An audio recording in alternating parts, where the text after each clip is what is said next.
नमस्कार।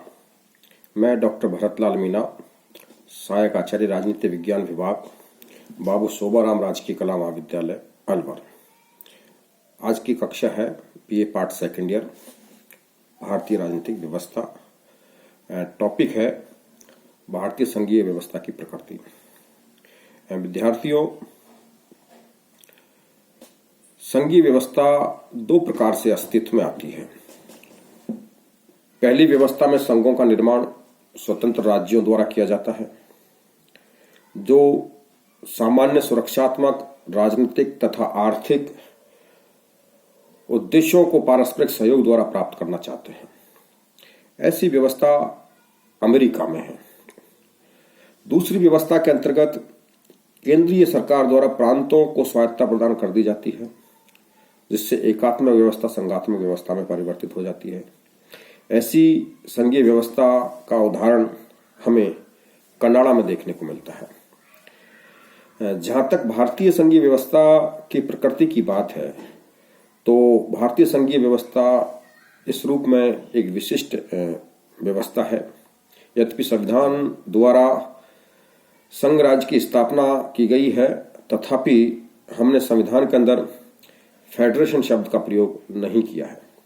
संविधान के अनुच्छेद 1 में राज्यों का संघ, यूनियन ऑफ द स्टेट्स शब्द का प्रयोग किया गया है, जिसका महत्व स्पष्ट करते हुए प्रारूप समिति के अध्यक्ष डॉक्टर अंबेडकर ने संविधान सभा में कहा था कि प्रारूप समिति द्वारा इस शब्दावली का प्रयोग यह स्पष्ट करने के लिए किया गया है कि यद्यपि भारत एक संघीय राज्य है, लेकिन यह संघ राज्य किसी प्रकार के पारस्परिक समझौते का परिणाम नहीं है, बल्कि संघ राज्य समझौते का परिणाम न होने के कारण किसी भी राज्य को संघ से अलग होने का अधिकार नहीं होगा।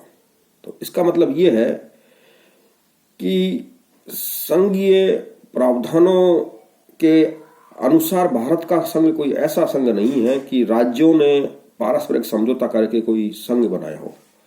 भारत का संघ इस तरह का संघ है जहां राज्यों को संघ से अलग होने का स्वतंत्र कोई अधिकार नहीं है। तो इस रूप में भारतीय संघीय व्यवस्था एक विशिष्ट संघीय व्यवस्था है। भारतीय संघीय व्यवस्था के इस विशिष्ट अर्थ के कुछ लक्षण संघात्मक हैं, तो कुछ लक्षण एकात्मक भी देखने को मिलते हैं। भारतीय संघीय व्यवस्था के बारे में विभिन्न विद्वानों ने इसकी व्याख्या करते हुए अलग अलग तरीके से इसको परिभाषित किया है। इस विशिष्टता के कारण ही प्रसिद्ध संविधानविद केसी बियर ने इसे अर्ध संघात्मक की संज्ञा दी है। तो दूसरी तरफ एक और अन्य प्रसिद्ध संविधानविद मॉरिस जोन्स ने इसे सहकारी सौदेबाजी वाला संघ कहा है। और भारतीय विद्वान सीपी भामरी ने इसे शीर्ष संघ तथा जेसी जौहरी ने इसे समतल संघ की संज्ञा से इसको विभूषित किया है। इसके अलावा प्रोफेसर अलेक्जेंडरविच का मानना है कि भारत निसंदेह एक संघ राज्य है, जिसमें प्रभु सत्ता के लक्षण केंद्र और राज्यों में निहित है। लेकिन अंबेडकर ने संविधान सभा में यह स्पष्ट किया था कि संघवाद का मुख्य गुण संविधान द्वारा केंद्र और राज्यों के बीच विधायी और कार्यपालिका शक्तियों के विभाजन में निहित होता है। और हमारे संविधान, भारत के संविधान में इस सिद्धांत को अपनाया गया है। अंबेडकर ने इस विचारधारा के साथ शक्तिशाली केंद्र की स्थापना करना चाहते थे, और उन्होंने यह भी स्पष्ट रूप से स्वीकार किया था कि संविधान को संघवाद के कठोर ढांचे में नहीं डाला गया है। भारतीय संघीय व्यवस्था, जो कि इसके राज्यों और केंद्र शासित क्षेत्रों से मिलकर बनी है, का वास्तविक स्वरूप को समझने के लिए इसमें अंतर्निहित जो संघात्मक और एकात्मक शासन व्यवस्था के गुण मौजूद है, उनका हमको बारी बारी से अध्ययन करना होगा, तभी हम भारतीय संघीय व्यवस्था को ठीक से समझ पाएंगे। जहां तक भारतीय संघीय व्यवस्था के लक्षणों की बात है, तो इसका सबसे बड़ा लक्षण तो यही है कि यह लिखित और कठोर संविधान माना जाता है। तो संघीय व्यवस्था की पहली विशेषता यही है कि संघीय व्यवस्था का जो संविधान है वो लिखित होना चाहिए।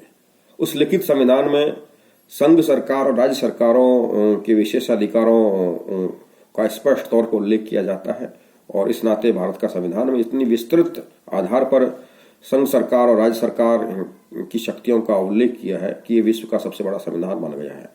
कि हमने 3 सूचियों के आधार पर इन शक्तियों का बंटवारा किया है। केंद्र सरकार किन क्षेत्रों में शासन कर सकती है, इसके लिए संघ सूची है। राज्य सरकार किन क्षेत्रों में शासन कर सकती है, इसके लिए राज्य सूची का प्रावधान है। और जहां केंद्र और राज्य सरकारों को मिलकर काम करने की जरूरत है वहां हमने समवर्ती सूची का प्रावधान किया है। तो इस रूप में मूल संविधान की हम बात करें तो इसमें 22 भाग 395 अनुच्छेद का प्रावधान किया गया। तो ये विश्व का सबसे बड़ा लिखित संविधान है। दूसरी जो संघीय व्यवस्था की विशेषता भारतीय संविधान की है वो है दोहरी शासन व्यवस्था। यहाँ दोहरी शासन व्यवस्था का मतलब ये है कि केंद्र और राज्य सरकारों की दोहरी शासन व्यवस्था लागू की गई है। राष्ट्रीय स्तर पर केंद्रीय सरकार संघीय सूची के विषयों का संचालन करती है और राज्य प्रदेश के स्तर पर राज्यों की सरकारें राज्य सूची के विषयों पे शासन का संचालन करती है। तो ये दोहरी शासन व्यवस्था भारतीय संघ में अपनाई गई है।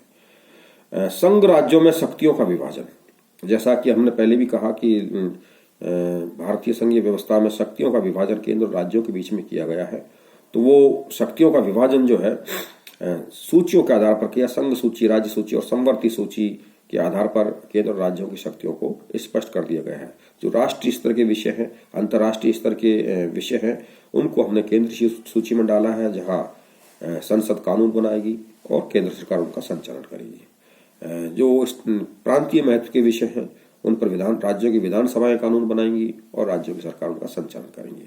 जो विषय ऐसे हैं जो राष्ट्रीय महत्व के भी हैं और प्रांतीय महत्व के भी होते हैं तो वहाँ दोनों सरकारें जो है मिलकर कानून बनाती है और संचालन करती है। जैसे शिक्षा, ये एक समवर्ती सूची का विषय है जिसमें केंद्र और राज्य सरकार मिलकर काम करते हैं। इसकी जो एक और विशेषता है संघीय व्यवस्था की वो है संविधान की सर्वोच्चता। संविधान की भारत का संविधान जो है वो केंद्र, राज्य और जितनी भी व्यवस्था है उन सब का एक सर्वोच्च दस्तावेज है। न्यायपालिका, कार्यपालिका और व्यवस्थापिका संविधान से ही अपनी शक्तियां अर्जित करते हैं और जहां कहीं भी कोई कंफ्यूजन है तो न्यायपालिका संविधान की व्याख्या करती है, संविधान के प्रावधानों को समझाने का प्रयास करती है और जहां कहीं भी कोई शासन करने के अंदर दिक्कत है, कोई कंफ्यूजन है तो संविधान हमारा मार्गदर्शन करता है। तो संविधान सर्वोच्च है और संविधान भारत की जनता से शक्ति प्राप्त करता है। क्योंकि हमने जब संविधान बनाया था तो उसकी हम प्रस्तावना अगर हम पढ़ें जो 26 नवंबर 1949 को बनकर तैयार हुई थी, संविधान में जिसको शामिल किया गया था, संविधान बनकर तैयार हुआ था, तो उसमें क्या कहा? शुरुआत कहां से है? हम भारत के लोग भारत को संपूर्ण प्रभुत्व संपन्न समाजवादी पंथ निरपेक्ष लोकतांत्रिक गणराज्य बनाने के लिए उसके विभिन्न प्रावधानों का उसमें उल्लेख किया है। स्वतंत्रता, न्याय, देश की एकता, अखंडता, बंधुत्वता प्राप्त करने के लिए इस संविधान को आज दिनांक 26 नवंबर 1949 को आत्मार्पित, आत्मसमर्पित और अधिनियमित करते हैं। तो ये कौन कर रहा है काम? ये काम भारत की जनता कर रही है। तो संविधान को किसने स्वीकार किया, किसने आत्मार्पित किया, किसने अधिनियमित किया? देश की जनता ने। तो संविधान सर्वोच्च दस्तावेज है और वो शक्ति प्राप्त करता है देश की जनता से। संघीय व्यवस्था की जो एक और महत्वपूर्ण विशेषता होती है वह है स्वतंत्र न्यायपालिका। भारत का संविधान भी इस प्रकार का प्रावधान करता है कि हमारी न्यायपालिका स्वतंत्र है, वो किसी दूसरी शक्ति से के अधीन नहीं है और यहाँ शक्तियों का पृथक्करण भी किया है। कार्यपालिका, व्यवस्थापिका, न्यायपालिका जो है वो अलग अलग उनके क्षेत्राधिकार है, उनमें वो काम करती हैं। और न्यायपालिका जो है, अगर संसद कोई ऐसा कानून बना देती है जो संविधान के विरुद्ध जाता है तो न्यायपालिका संसद को उस कानून बनाने से रोक सकती है। अगर कार्यपालिका इस प्रकार का शासन, इस प्रकार की नीति निर्धारित कर देती है जो देश के संघीय ढांचे या देश के संविधान के विरुद्ध जाती है तो न्यायपालिका उस पर भी रोक लगा सकती है। और संविधान की परिभाषा को लेकर कहीं कोई कंफ्यूजन है तो वहां न्यायपालिका की व्यवस्था ही मान्य मानी जाती है। तो इस रूप में हमने न्यायपालिका को स्वतंत्र माना है और न्यायपालिका इस क्षेत्राधिकार के आधार पर भारतीय संविधान की संरक्षा करती है, भारतीय संघीय व्यवस्था की संरक्षा करती है। तो संविधान जो है संघीय व्यवस्था की एक महत्वपूर्ण विशेषता जो है स्वतंत्र न्यायपालिका भी है। इसी प्रकार संघीय व्यवस्था की दूसरी जो विशेषता है वो है संविधान संशोधन की प्रक्रिया। भारत देश में संविधान संशोधन की जिस प्रकार की प्रक्रिया है उसमें 3 तरीके के प्रावधान इसमें किए गए हैं। एक तो संसद सामान्य बहुमत से संविधान का संशोधन कर सकती है, एक संसद जो है विशिष्ट बहुमत से संविधान का संशोधन कर सकती है, और एक तीसरी प्रक्रिया है संसद जो है विशिष्ट बहुमत के साथ साथ राज्यों की सहमति से संविधान संशोधन कर सकती है। तो जो प्रावधान संघीय ढांचे में बदलाव लाने से संबंधित है, अगर उनमें संशोधन करना है तो वहां राज्यों की सहमति भी ली जाएगी। जैसे राज्यपाल की शक्तियां, तो वहां क्योंकि राज्यपाल राज्यों का प्रमुख होता है, केंद्र सरकार उसको नियुक्त करती है, तो वहां राज्य भी महत्वपूर्ण हो जाते हैं। तो ऐसे उनकी शक्तियों को लेकर अगर कोई संशोधन करना है तो वहां राज्यों की सहमति भी ली जाएगी। तो ये राज्यों की सहमति से भी संविधान संशोधन का कोई प्रावधान है, तो ये संघीय व्यवस्था की एक विशेषता है। एक और विशेषता जो भारतीय संघीय व्यवस्था की है वो है उच्च सदन की व्यवस्था। कि आपने देखा होगा कि हमारी यहाँ संसद है, संसद के 2 सदन हैं, एक लोकसभा और राज्यसभा। लोकसभा को निम्न सदन माना जाता है या जनता अपने प्रतिनिधि चुनकर भेजती है, और एक दूसरा सदन है राज्यसभा।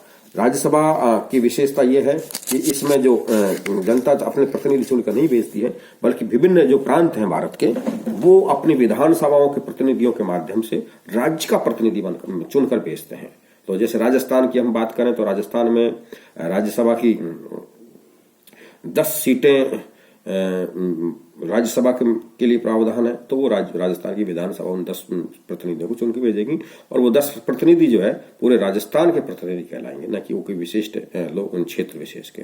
तो ये राज्यों को प्रतिनिधित्व भी जो है संसद के अंदर दिया गया है, जो राज्य के मुद्दों को संसद में उठा सकते हैं। तो ये इसकी जो विशेषताएं हैं वो परिलक्षित करती हैं कि भारत का संविधान संघात्मक है और संघीय विशेषताओं को इंगित करते हैं। लेकिन साथ ही साथ भारत के संविधान के अंदर कुछ भी प्रावधान ऐसे भी हैं जो उसकी एकात्मकता के लक्षणों को इंगित करते हैं। जैसे शक्तियों के बंटवारे में केंद्र को शक्तिशाली माना गया है कि हमने यहाँ इस प्रकार का संघीय ढांचा अपनाया है जो संघात्मक तो है, जहाँ केंद्र और राज्य दोनों को समान महत्व दिया गया है, लेकिन देश की एकता और अखंडता और महत्वपूर्ण परिस्थितियों में जो है ऐसे भी प्रावधान है जब केंद्र शक्तिशाली हो जाता है, ऐसे और ये सहजता से ये व्यवस्था अपने आप में कन्वर्ट हो जाती है। तो ये एक एकात्मकता की तरफ भी एक लक्षण भारतीय संविधान की विशेषताओं में माना जाता है। दूसरा, संसदीय कानूनों की व्यापकता। संसदीय कानून जो है राज्यों की विधानसभाओं से ज्यादा व्यापक है, तो ये भी एक एकात्मकता की तरफ इशारा करता है। तीसरा, अगर हम बात करें एकात्मक लक्षण की, तो राज्य के कुछ विधेयक जो है वो राष्ट्रपति की पूर्व उन पर अनुमति की आवश्यकता होती है। ये बहुत से ऐसे विधेयक हैं जो राज्यों की विधानसभाएं बनाती हैं, राज्यपाल उनको स्वीकृति दे देता है, लेकिन अंतिम रूप से वो कानून राज्यों का तभी बन पाएगा तब राष्ट्रपति उस पर अपनी अनुमति प्रदान कर देंगे। तो ये राष्ट्रपति तक जो है राज्य विधानसभा के विधेयक अनुमति के लिए जाएंगे, तो ये भी एकात्मकता की तरफ ही इशारा करते हैं। इसके अलावा एक और प्रावधान है राज्य विधानमंडलों द्वारा संपूर्ण देश के लिए एक ही संविधान है। राज्यों का यहाँ अलग संविधान नहीं है। जैसा एक संघीय व्यवस्थाओं में सामान्यतः यह देखा जाता है कि राज्यों का अलग संविधान होता है और केंद्र का अलग संविधान होता है। जैसे अमेरिका की हम बात करें तो वहां राज्यों का अपना संविधान है, केंद्र का अपना संविधान है, लेकिन भारत के अंदर ऐसा नहीं है। भारत में एक ही संविधान है और उस एक ही संविधान के अंदर केंद्र और राज्यों की शक्तियों का बंटवारा किया गया है। तो ये भी एक एकात्मकता की तरफ इशारा करता है कि जब एक ही संविधान है तो एक शासन भी एक जैसा ही होता होगा। लेकिन हमने इसमें बड़ी खूबसूरती से एक ही संविधान रखते हुए भी संघ की जो पहचान है, संघ की जो आत्मा है, उसको बचाए रखने की एक ईमानदार कोशिश यहाँ की हमारे संविधान निर्माताओं ने की है। एक जो एकात्मक शासन की तरफ जो भारतीय व्यवस्था, संघीय व्यवस्था को ले जाने का प्रावधान है वो है आपातकालीन प्रावधान। ये एक महत्वपूर्ण प्रावधान है जो सहजता से भारतीय संघीय व्यवस्था को विशिष्ट परिस्थितियों में एकात्मक शासन की तरफ तब्दील कर देता है। भारत के संविधान के अंदर 3 प्रकार के आपातकाल घोषित किए गए हैं। एक अनुच्छेद 352 जिसमें राष्ट्रीय एकता, अखंडता और बाह्य युद्ध, आक्रमण को अगर संकट है तो भारत का राष्ट्रपति जो है केंद्रीय कैबिनेट की सिफारिश पर राष्ट्रीय आपात की घोषणा कर देगा। जैसे ही राष्ट्रीय आपात की घोषणा होती है, राज्य सरकारों के अधिकार, राज्य विधानसभाओं के अधिकार खत्म हो जाते हैं और केंद्र सरकार और संसद के कानूनों के तहत ही पूरे देश का शासन संचालन होता है। तो ये एक प्रावधान है जिसकी वजह से जो है अचानक जो है विशिष्ट परिस्थिति पैदा होने पर संघीय व्यवस्था एकात्मक में तब्दील हो जाती है।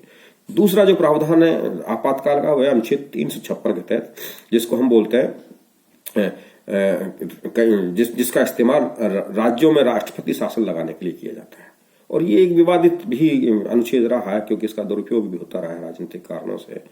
लेकिन इस प्रावधान को रखने के पीछे मंशा ये थी कि राज्यों में अगर संवैधानिक संकट उत्पन्न हो जाता है, राज्यों की सरकारें अगर संविधान के मंशा के अनुरूप शासन नहीं कर पा रही हैं, राज्य विधानमंडलों में अगर सरकारों का बहुमत नहीं है, तो ऐसी स्थिति में राज्यपाल अगर ये सिफारिश कर दे कि भाई संविधान की भावना के अनुसार राज्य की सरकार का संचालन सुनिश्चित करना मुश्किल होता जा रहा है, तो उसकी सिफारिश के आधार पर राज्य सरकार को बर्खास्त करके वहां राष्ट्रपति शासन लगा दिया जाता है। और राष्ट्रपति शासन का मतलब यह है कि राज्यपाल, राष्ट्रपति की ओर से राज्यपाल फिर वहां एक प्रशासक के तौर पर काम करता है और राष्ट्रपति को वो समय समय पर राज्यों की गतिविधियों का सूचना देता रहता है और उनके दिशा निर्देशों के अनुसार वहां राज्य का वो संचालन करेगा। तीसरा प्रकार का जो आपातकाल है वो अनुच्छेद 360 के तहत निर्धारित किया गया है और इसको बोलते हैं वित्तीय आपात। इसके तहत यदि देश के अंदर आर्थिक संकट पैदा हो गया हो, देश की आर्थिक साख खत्म हो गई हो, देश दिवालिया होने की स्थिति में आ गया हो, या कहीं देश का कोई ऐसा क्षेत्र जहां आर्थिक संकट पैदा हो गया हो, तो अनुच्छेद 360 के तहत केंद्र सरकार कैबिनेट की सिफारिश पर राष्ट्रपति जो है देश में या उस विशिष्ट क्षेत्र के अंदर आर्थिक संकट की घोषणा कर सकता है। अनुच्छेद 360 का प्रयोग के तहत आपातकाल की घोषणा कर सकता है। तो ऐसे आपातकाल के अंदर जो है सरकारी अधिकारी, कर्मचारी, संस्थाओं के, सरकारों के बजट में कटौती की जा सकती है, वेतन रोके जा सकते हैं, जो भी वित्तीय मितव्ययता के जो भी प्रावधान किए जा सकते हैं वो तमाम सारी बातें इसमें की जाती हैं। तो ऐसी स्थिति में भी जो है राज्यों के अधिकार सीमित हो जाते हैं और केंद्र और संसद के अधिकार में वृद्धि हो जाती है। तो ये आपातकालीन प्रावधान भी जो है भारतीय संविधान में एकात्मकता के लक्षण देखने की तरफ इशारा करते हैं। तो इसके अलावा राज्यों की सीमाओं में परिवर्तन का अधिकार भी जो है संसद को और केंद्र सरकार को है। राज्य, केंद्र सरकार और संसद के अनुसमर्थन से राज्यों की सीमाओं में परिवर्तन कर सकती है, राज्यों के नामों में परिवर्तन कर सकती है। तो ये जो राज्यों का नक्शा बदल सकती है, उनकी जो भौगोलिक सीमाओं में तब्दीलियां कर सकती है। तो ये अधिकार भी एक ऐसा है जो भारतीय संघीय व्यवस्था में एकात्मकता की तरफ इशारा करता है। एक और जो विशेषता एकात्मकता की भारतीय संविधान में देखने को मिलती है वो इकहरी नागरिकता का प्रावधान है। सामान्यतः ये देखा गया है कि संघात्मक व्यवस्था में दोहरी नागरिकताओं का प्रावधान होता है। जैसे अमेरिका की संघात्मक व्यवस्था में दोहरी नागरिकता है। दोहरी नागरिकता का मतलब है कि वहां का नागरिक अमेरिकी नागरिक भी है और जिस राज्य का वो जिस प्रांत का वो निवासी है उस प्रांत का नागरिक भी कहलाएगा। लेकिन भारत में ये प्रावधान नहीं किया गया है। भारत में एक ही नागरिकता है, वो भारतीय नागरिकता है। अगर आप राजस्थान में रह रहे हैं तब भी आप भारतीय नागरिक हैं, आप गुजराती हैं तब भी आप भारतीय नागरिक हैं, आप केरल में हैं तब भी आप भारतीय नागरिक हैं। प्रांतों के आधार पर नागरिकता का निर्धारण नहीं किया गया है। एक और एकीकृत न्यायिक व्यवस्था है भारत के अंदर। जो न्याय व्यवस्था है उसका एक एकात्मक ढांचा है कि उस एकात्मक ढांचे के आधार पर ये माना गया है कि जिला स्तर पर सत्र न्यायालय, राज्य के स्तर पर हाई कोर्ट और संघीय स्तर पर सुप्रीम कोर्ट, ये एकात्मकता की तरफ इशारा करते हैं। और भारत की जो न्यायपालिका ने जो निर्णय दिया है वो संपूर्ण देश में वो स्वीकार माना जाता है। तो ये भी जो एकात्मक जो न्याय की व्यवस्था है वो भी एकात्मक संघीय व्यवस्था की तरफ इशारा कर रही है। अखिल भारतीय सेवाएं, ये एक विशिष्ट प्रावधान है जो भी भारतीय शासन प्रणाली को एकात्मकता की तरफ उसके इंगित करती है कि अखिल भारतीय जो सेवाएं हैं वो संसद के कानून के तहत निर्धारित की जाती हैं और उनका चयन जो है केंद्र सरकार की एजेंसी संघीय लोक सेवा आयोग के माध्यम से किया जाता है। और ये अखिल भारतीय सेवाओं के जो अधिकारी हैं इनको राज्यों के कैडर आवंटित किए जाते हैं, वहां वो राज्य में अपनी सेवाएं देते हैं।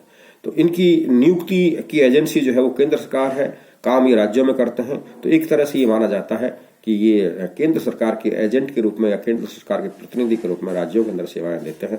तो ये एक प्रावधान है जो भी भारतीय संघीय व्यवस्था को एकात्मकता की तरफ भी ले जाने की एक चेष्टा को इंगित करता है। इसके अलावा हम देखें तो और भी अनेक ऐसे प्रावधान है जो एकात्मकता की तरफ इशारा करते हैं। जैसे एक संविधान संशोधन के जो प्रावधान है वो सामान्यतः उसमें केंद्रीय संसद को जो है वो ज्यादा शक्तिशाली बनाते हैं। राज्यों में जो राज्यसभा में समान प्रतिनिधित्व नहीं है।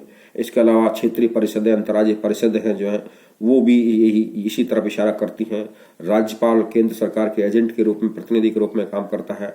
और ये जो तमाम प्रावधान है ये भारतीय संघीय व्यवस्था को एकात्मकता की तरफ भी ले जाने की कोशिश करते हैं। तो कुल मिलाकर हम ये देखें कि भारत का संविधान जो है, यद्यपि संविधान में इस बात के स्पष्ट प्रावधान है कि हम संघात्मक शासन प्रणाली को हमने अडॉप्ट किया है, लेकिन विशिष्ट परिस्थितियों को देखते हुए संविधान के अंदर कुछ ऐसे प्रावधान भी हैं जहां सहजता से भारतीय शासन व्यवस्था जो है एकात्मकता के लक्षण हासिल कर लेती है। और ये इस प्रकार का चरित्र भारतीय संघीय व्यवस्था का इसलिए बनाया गया है कि भारत एक विशिष्ट प्रकार की समाज प्रणाली, विशिष्ट प्रकार के संस्कृति वाला, विशिष्ट प्रकार की भौगोलिक परिस्थितियों वाला देश है।